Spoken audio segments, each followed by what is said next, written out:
प्रिय विद्यार्थी मित्र हो, आज आपण इश्यू ऑफ शेअर्स मधील 5वा व्हिडिओ पाहत आहात. यामध्ये issue at premium and pro rata अलॉटमेंटचे उदाहरण आपण स्क्रीनवर पाहत आहात. त्याची नोंद करावी. चला तर मग उदाहरण सोडवूया. Journal of Roxy limited.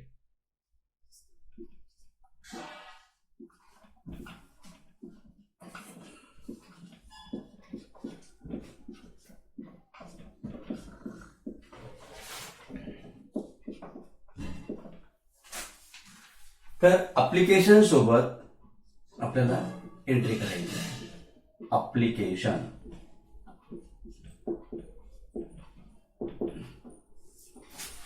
आता आपल्याला ऍप्लिकेशन किती मिळालेत? 60,000 भागांसाठी ऍप्लिकेशन मिळालेत आणि ऍप्लिकेशनच्या सोबत आपण ₹2 मागणी करायला. म्हणून नोंद होईल बँक अकाउंट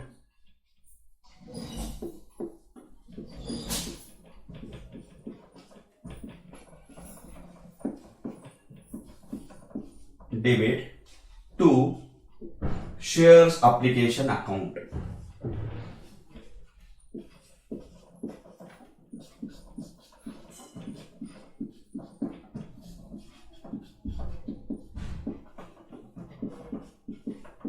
ऍप्लिकेशन किती मिळाले तर 60,000. 60,000 गुणिले 2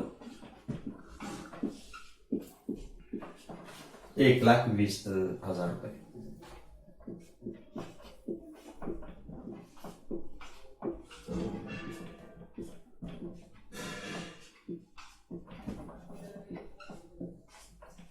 being application money received.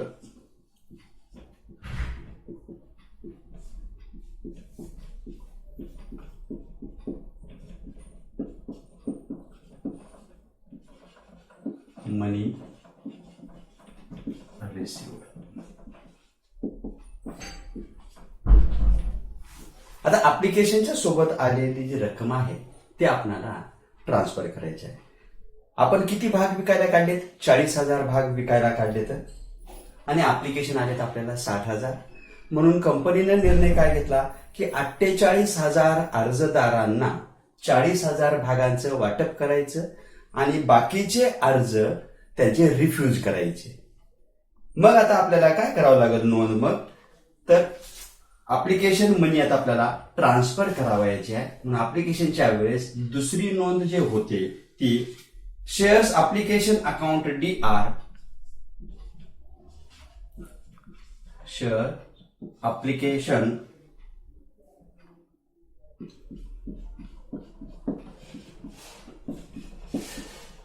Account DR to shares capital account, to share capital account. आपण जेवढे भाग विकायला काढलेत तेवढ्या भागाची रक्कम भांडवल लेख्याला ट्रान्सफर करायची आहे. 40,000 भाग विकायला काढलेत, 40,000 गुणिले 2 म्हणून 80,000 रुपये आपल्याला काय करायचे तर कॅपिटल लेख्याला ट्रान्सफर करायचं आहे. टू बँक अकाउंट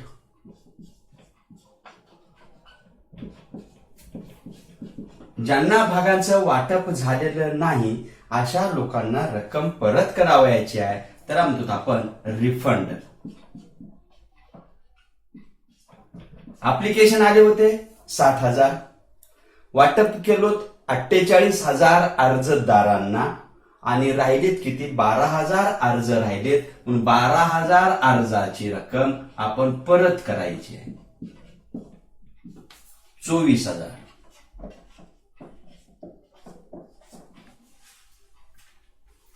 आणि ज्यावेळेस आपल्याला 48,000 भागा अर्जाची रक्कम आपल्याकडे आहे, त्यांना 40,000 भागांचं वाटप केलंय म्हणजे 8,000 अर्जाचे पैसे हे आपल्याकडे जमा आहेत. मग आपण काय करतो? आता पुढचा हप्ता कसाही मागणी करायचा आपल्याला अलॉटमेंटचा, म्हणून त्यांना रक्कम परत करण्यापेक्षा आपण अलॉटमेंट अकाउंटला ट्रान्सफर करायचा. त्याला म्हणायचं to shares allotment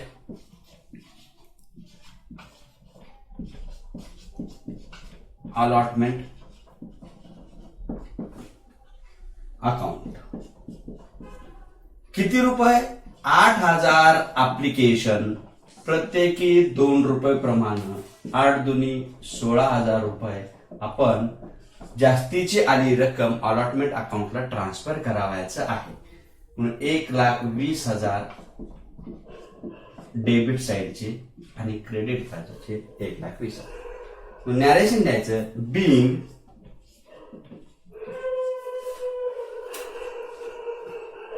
transfer and refund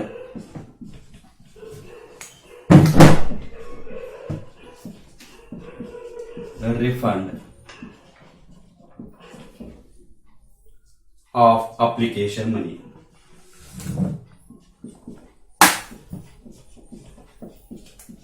Application money.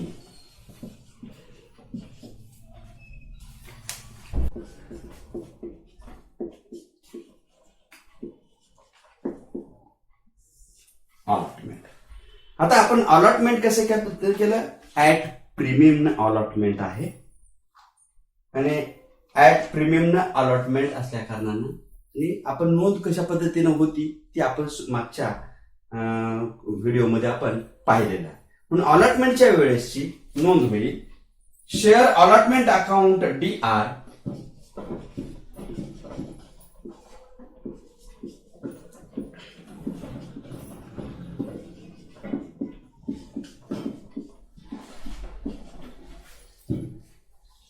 $40,000 shares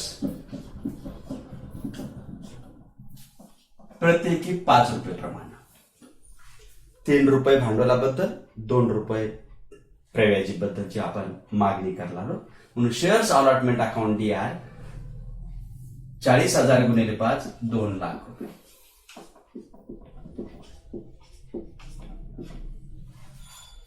to shares capital account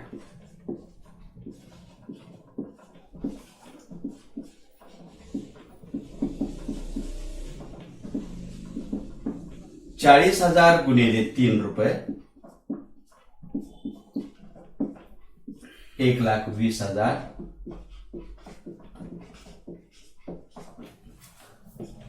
to share premium account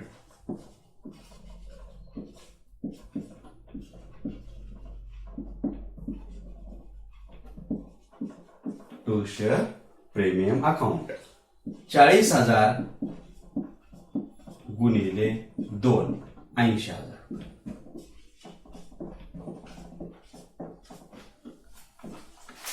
being amount due on allotment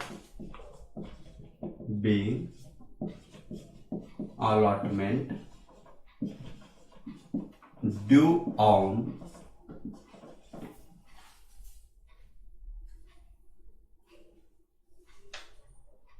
paying allotment due.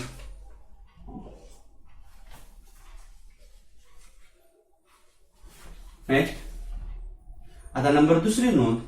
आता अलॉटमेंटची रक्कम आपल्याला मिळते पण आता अलॉटमेंटची रक्कम सगळ्या जणांनी दिलीत का मागणी आपण तर सर्वांनाच केली पण असं झालं की रामदास नावाचा जो भागधारक होता त्यांनी 1,600 भाग त्यांना आपण वाटप केलेले होते. तर त्यांनी काय केले की अलॉटमेंटची रक्कम दिलेलीच नाही. मागणी आपण केलो पण दिलेली नाही. म्हणून आता अलॉटमेंटच्या वेळेस आपल्याला सगळीच रक्कम मिळते असं नाही तर अलॉटमेंटची रक्कम किती मिळते हे पहा अगोदर. आता अलॉटमेंटची रक्कम काढण्यासाठी आपल्याला रफ वर्किंग करावं लागते. तर वर्किंग मध्ये अगोदर सुरुवातीला काढून घ्या रक्कम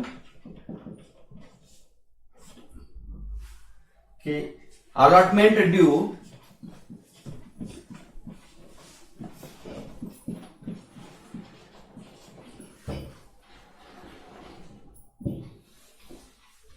$40,000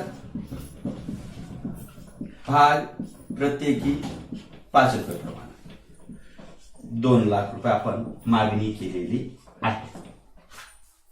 आता रामदासचे पैसे यायचे आपल्याला.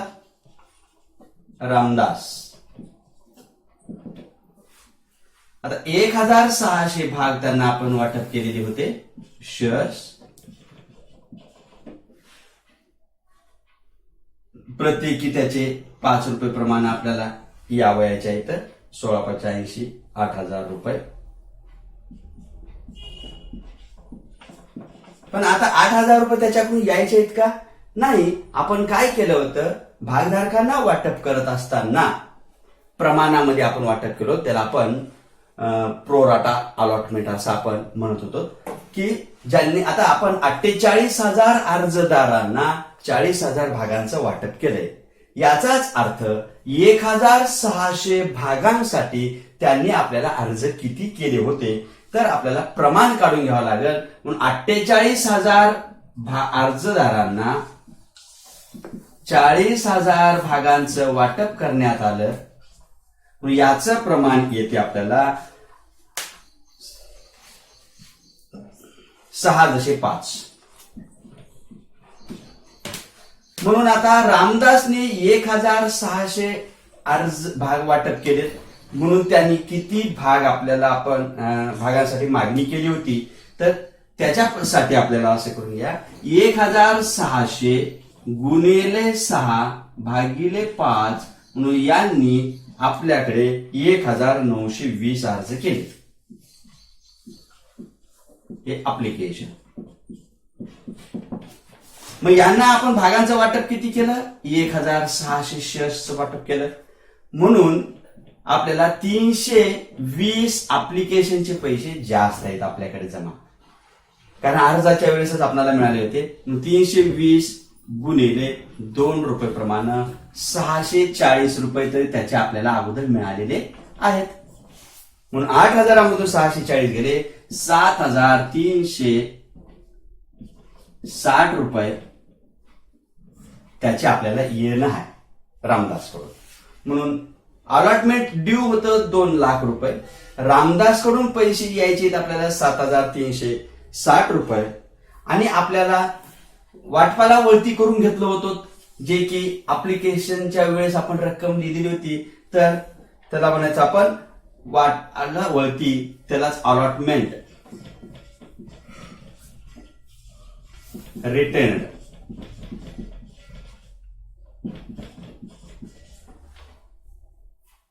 ₹16,000. म्हणजेच 2 लाख रुपये आपल्याला वाटपाच्या वेळेस यायला पाहिजेत होते. रामदासकडून 7,360 रुपये येणं बाकी आहे आणि अप्लिकेशनच्या वेळेसच आपल्याला 16,000 रुपये मिळालेले होते. म्हणून आपल्याला वाटपाच्या वेळेची रक्कम मिळते 1,76,640. 1,76,640 रुपये.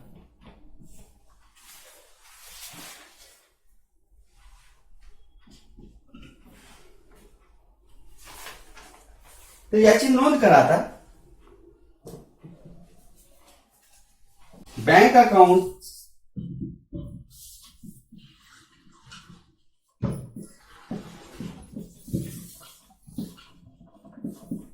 they are 2 shares allotment account.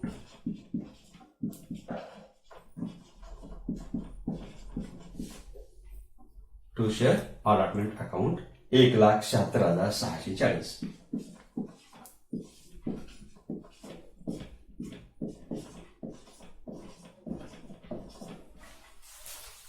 हे झाली अलॉटमेंटची नोंद. Allotment being amount received on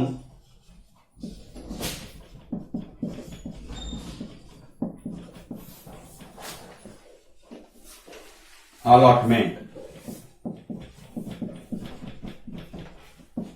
excluding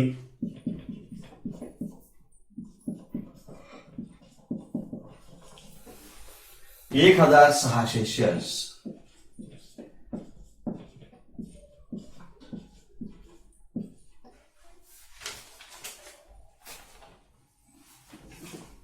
त्याच्यानंतरचा भाग येईल आपल्याला आता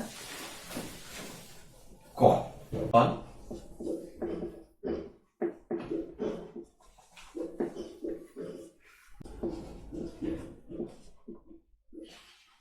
फर्स्ट कॉल अकाउंट DR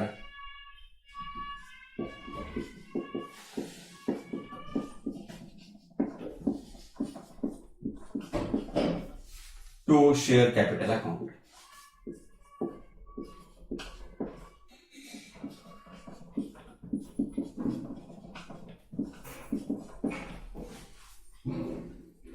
₹40,000 गुणिले ₹2 प्रमाणे 80,000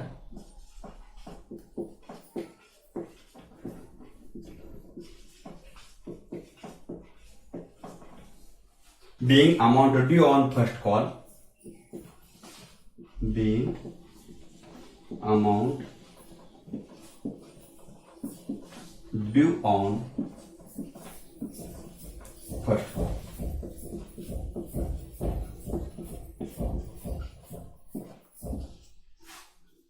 आता फर्स्ट कॉलची रक्कम आपल्याला कोण कोण दिलं नाही. रामदासनं 1,600 भाग खरेदी केले होते, त्यांनी रक्कम दिली नाही. आणि हुसेननं देखील 2,000 भाग खरेदी केले होते, त्यांनी देखील आपल्याला फर्स्ट कॉलची रक्कम दिलेली नाही. म्हणून टोटल आपल्याला 3,600 भागावर प्रत्येकी ₹2 प्रमाणे मिळालेले नाहीत. म्हणून रक्कम किती मिळते तर 3,600 भागांना सोडून रक्कम आपल्याला मिळते. म्हणून रक्कम मिळाल्याबद्दलची नोंद घ्या अगोदर. Bank account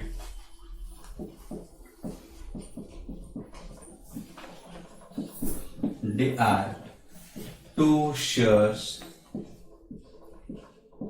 first call account.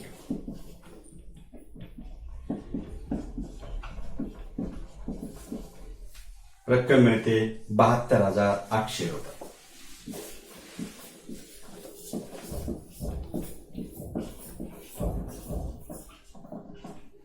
Narration being amount received on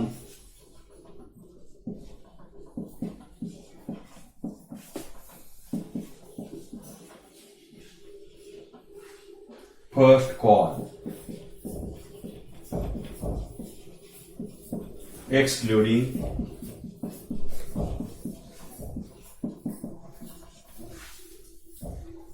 Ramdas 1,600 shares and Hussein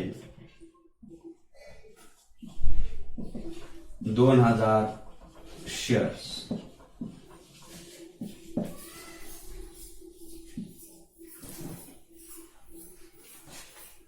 next, तर रामदासनी 1,600 भाग खरेदी केलेत, त्यांनी अलॉटमेंट अँड फर्स्ट कॉलची रक्कम दिलेली नाही. म्हणून फर्स्ट कॉल मागणी केल्याबरोबरच आपण त्यांचे भाग काय केलेत, जप्त केलेत. म्हणूनच आपण फोरफिटेड केलेत. कारण त्यांना दुसरा हप्ता मागण्याची गरज सुद्धा नाही. कोणाला? रामदासला. तर अगोदर आपण काय करायचं, रामदासचे भाग आपण जप्त केल्याबद्दलची नोंद करून घ्या. फोरफिचर ऑफ 1,600 शेअर्स ऑफ रामदास.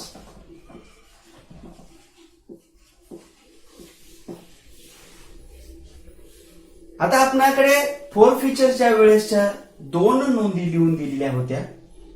एक होती आपल्याला की premium received and premium not received. तर आता या ठिकाणी अलॉटमेंटची रक्कम मिळालेली नाही, म्हणजेच प्रीमियम नॉट रिसिव्ड. तर प्रीमियमची रक्कम आपण अलॉटमेंटच्या वेळेस मागणी केली, तर आपल्याला प्रीमियमची रक्कम मिळाली नाही. या पद्धतीची नोंद आपल्याला पाहावं लागेल. तर प्रीमियम नॉट रिसिव्ड ची नोंद होईल. Shares capital account DR, share capital account DR. आता कॅपिटल बद्दलची मागणी किती केली आपण, की एकंदरीत होते आपल्याला ₹10 भाग होता, ₹2 प्रीमियम आपण विक्री केलो. म्हणून आपल्याला काय केलं होतं की 10 रुपयाच्या भागापैकी फर्स्ट कॉल पर्यंत 7 रुपये भांडवलाबद्दल मागणी केलं आणि 2 रुपये प्रीमियमची मागणी केलेली आहे. म्हणून 7 आणि 2 9 रुपये प्रमाणे मागणी केले आणि लास्टचा आपला प्रीमियम होता 3 रुपये प्रमाणे. म्हणून ऍज ए कॅपिटल 7 रुपये प्रमाणे 1600 गुणिले 7 रुपये 11,200 रुपये. आता premium not received share premium account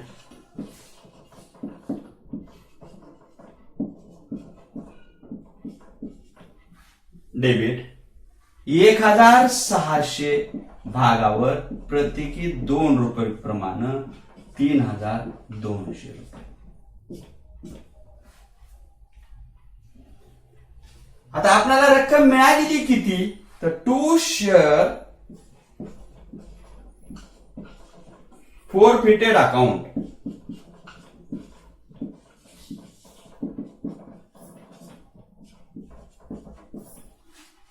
आता 1600 भाग वाटप केलं होतं रामदासला तर त्यांनी आपल्याला अर्ज किती केले होते हो 1920 अर्ज केले होते.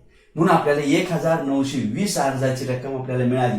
आपण त्यांना काही परत केलेली नाही. म्हणून अमाऊंट रिसिव्ड 1920 अप्लिकेशन प्रत्येकी 2 रुपये प्रमाणे 3,840 रुपये. आता कोणती रक्कम यायची राहिली अनपेड तर to allotment account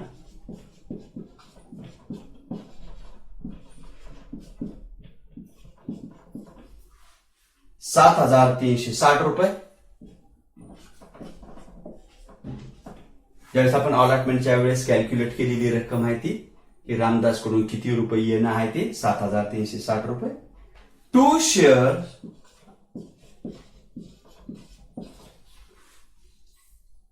first call account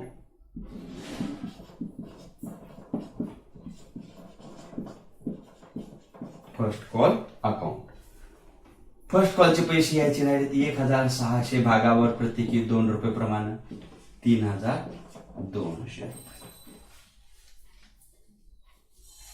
narration being forfeiture of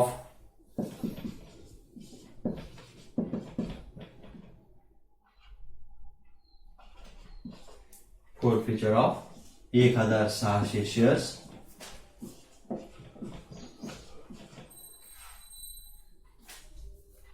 of Ramdas.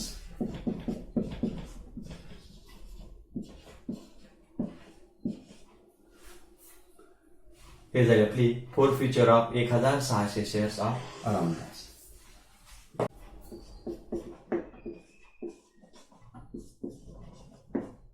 Final call किती रुपये प्रमाणे आहे 3 रुपये प्रमाणे आहे. आता फायनल कॉल किती जणांची आपल्याला मागणी करावी लागेल कारण 1600 शेअर्स आपण काय जप्त केले तर फोरफिटेड केलेत रामदासला दिलेले. मग आता त्यांनी फायनल कॉलचे पैसे देतील का नाही देणार. म्हणून फायनल कॉल आपण ड्यू आहे फक्त आता 40,000पैकी 1600 गेल्यानंतर 38,000 शेअर्सचे. म्हणून फायनल कॉल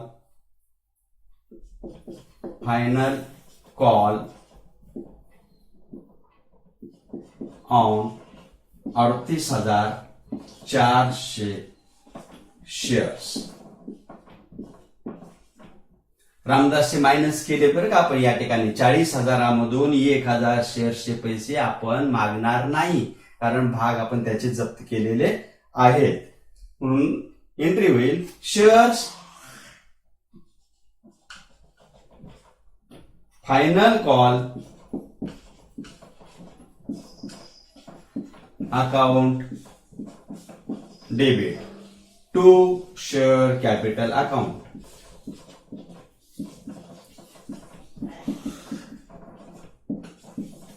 ₹38,400 गुणिले 3 रुपये प्रमाणे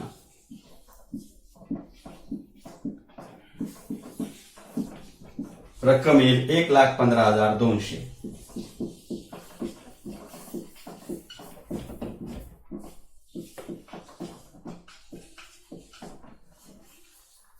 being amount due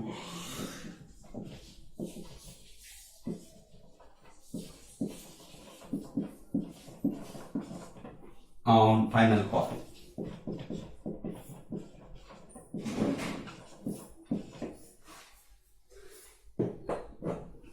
फायनल कॉलची अमाऊंट आता आपल्याला मिळते bank account DR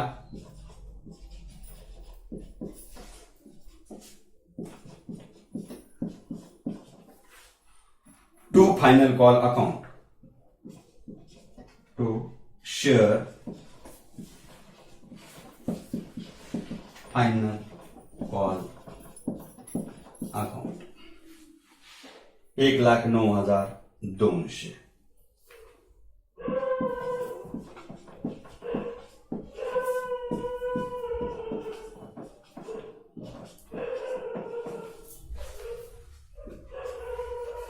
Being amount issued on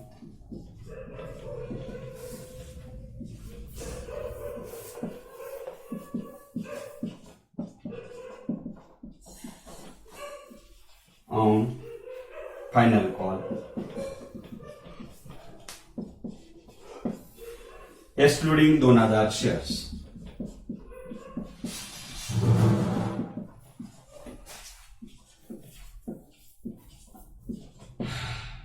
हे 2,000 शेअर कोणाचे इथं हुसेनचे. हुसेननं फायनल कॉलची रक्कम दिलेली नाही 2,000 शेअर्सची, म्हणून आपल्याला काय होत होतं 2,000 शेअर्स गुणिले 6,000 रुपये 3 रुपये प्रमाण म्हणजे 6,000 रुपये होत होते. तर 1,15,200 यायचे होते तर 6,000 कमी मिळाले 1,09,200 रुपये आपल्याला मिळालेले आहे. हुसेनचे देखील भाग आपल्याला जप्त करायचे आहेत कारण त्यांनी फायनल कॉलची रक्कम दिलेली नाही. forfeiture of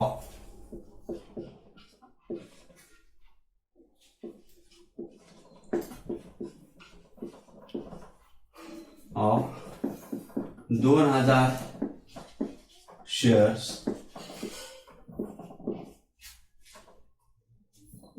of Hussain.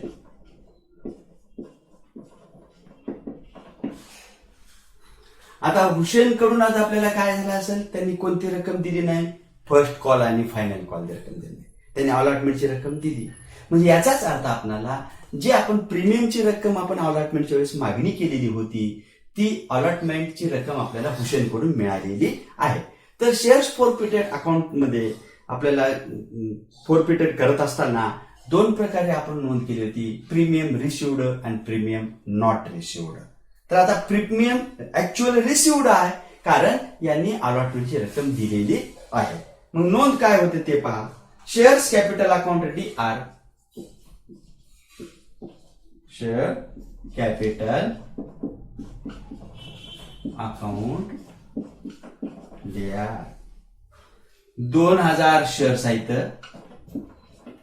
भांडवलाबद्दल रक्कम मागितली किती आपण 10 रुपये प्रमाणे. 2,000 गुणिले 10 म्हणजे 20,000. Amount called on capital. The shares forfeited account to shares forfeited account.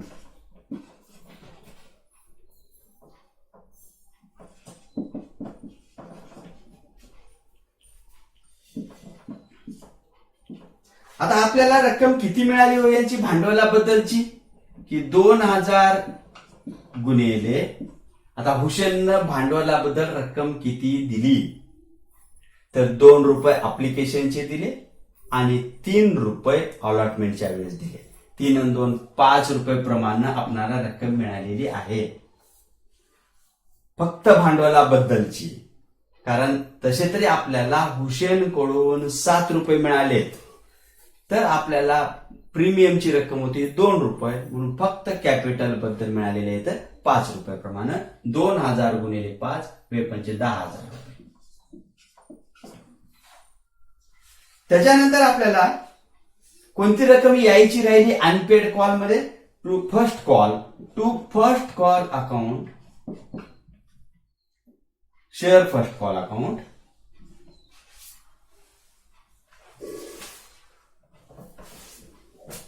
To share first call account 2000 गुणिले 2 रुपये प्रमाणे 4000 आणि आणखी अनपेड कॉल कोणता आहे त्याचा final call to share final call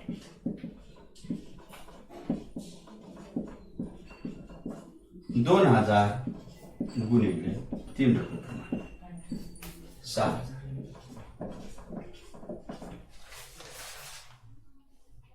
Narration being forfeiture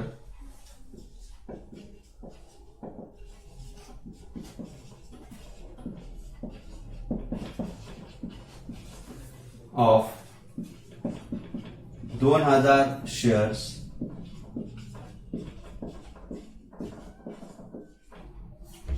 of Hussein.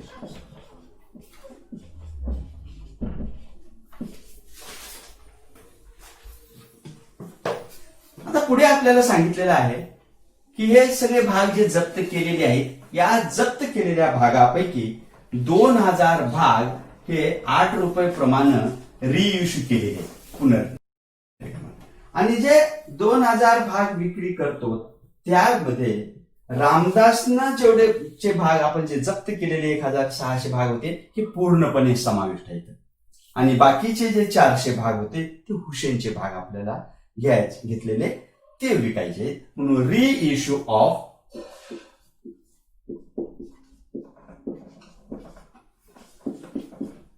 $2000 shares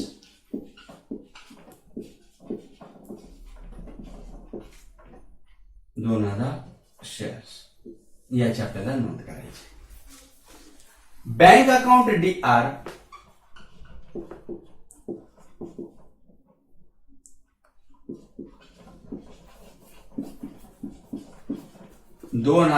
shares आपण किती रुपये प्रमाणे विक्री केलं 8 रुपये प्रमाणे 16,000 रुपये. आता आपण 2 रुपये काय केले होते डिस्काउंट दिले. हे डिस्काउंट कुठून मायनस करतो आपण फोरफिटेड अकाउंट मधून म्हणून shares forfeited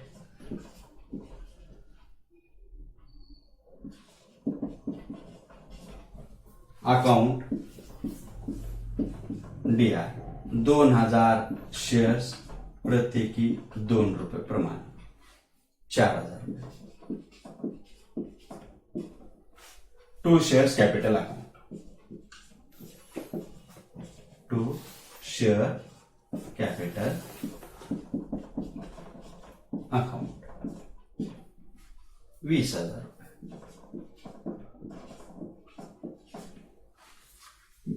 Narration being reissue of forfeited shares.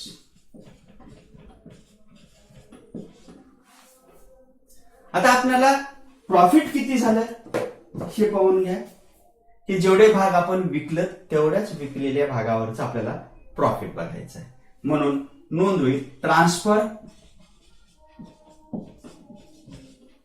Of net gain.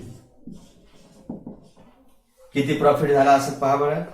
तर आपण रामदास कडून पैसे आपल्याला किती मिळाले होते 3,840 रुपये मिळाले होते ते सगळे आपल्या जवळ जमा आहेत आणि हुसेनचे देखील प्रत्येक भागावर 5 रुपये प्रमाणे मिळालेले होते म्हणून हुसेनचे आपण किती भाग घेतले होते की 400 भाग प्रत्येकी 5 रुपये प्रमाणे नफा बघावा लागेल त्याचा म्हणजे 2,000 रुपये हुसेनचे 3,840 रुपये रामदासचे असे एकूण आपल्याला 5,840 रुपये मिळाले. त्यापैकी आपण रिइश्यू करत असताना 4,000 रुपयाचं आपण डिस्काउंट दिलेलं आहे म्हणून आपल्याला फक्त आता प्रॉफिट झाला असेल 1840 रुपये. म्हणून नोंद घ्या, शेअर forfeited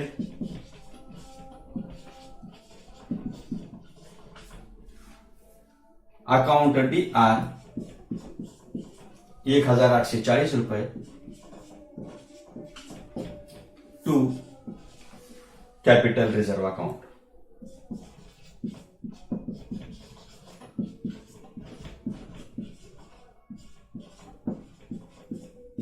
$1840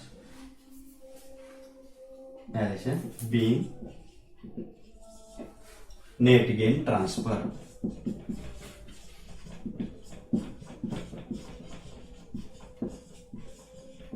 to CR. तर 1840 रुपये समजलेत आपल्याला. तर उदाहरणार्थ रामदास कडून आपल्याला किती मिळाले होते? 3840 रुपये. हुसेनचे एका भागावर किती मिळाले होते? 5 रुपये प्रमाणे, म्हणून 400 गुणिले 5 रुपये प्रमाणे 2000. 5840 रुपये आपल्याला मिळाले. त्यापैकी आपण दिलोत किती? 4000 रुपये. म्हणून आपणाला 1840 रुपये नेट प्रॉफिट झालेला आहे. ते आपण नेट प्रॉफिट ट्रान्सफर केला.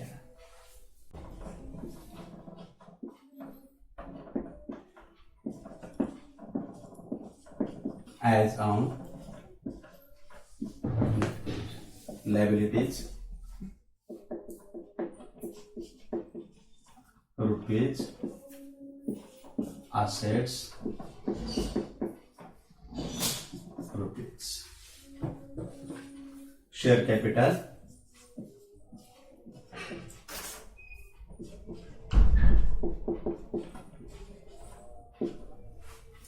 आता आपल्या बाहेर किती आहे? 40,000 शेअर्स विकायला काढले होते आणि 1,600 शेअर्स आपण जप्त केलेले आहेत, जे की हुसेनचे 2,000 जप्त केले होते, त्याच्यातले 400 भाग विकलेत, 1,600 जप्त केलेले आहेत. तर आता आपलं भांडवल आहे फक्त बाहेर 38,400 शेअर्स ऑफ ₹10 each. म्हणजे रक्कम किती? 3,84,000. शेअर forfeited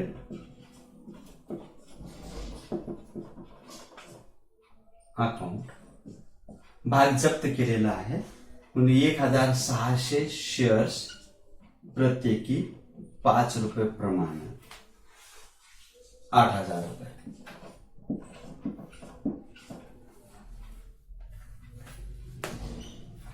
कारण हुसेनचे शेअर्स होते, आपण विकलं नाही, नॉट रिइश्यू. शेअर्स प्रीमियम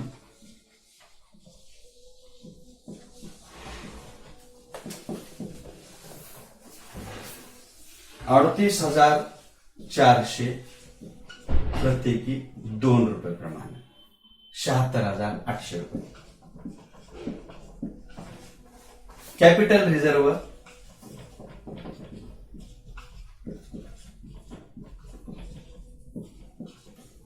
हे जे आपला होतं प्रॉफिट मिळालेलं, ती रक्कम घ्यायचं किती? 1,840.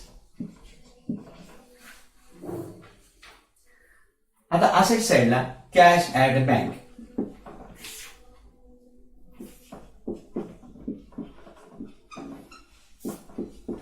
आता टोटल तुमच्याकडे बँक अकाउंट डेबिट किंवा बँक अकाउंट क्रेडिट जे झालेलं आहे, तर एक रफ वर्किंग मध्ये बँक अकाउंट तुम्ही ओपन करून पहा.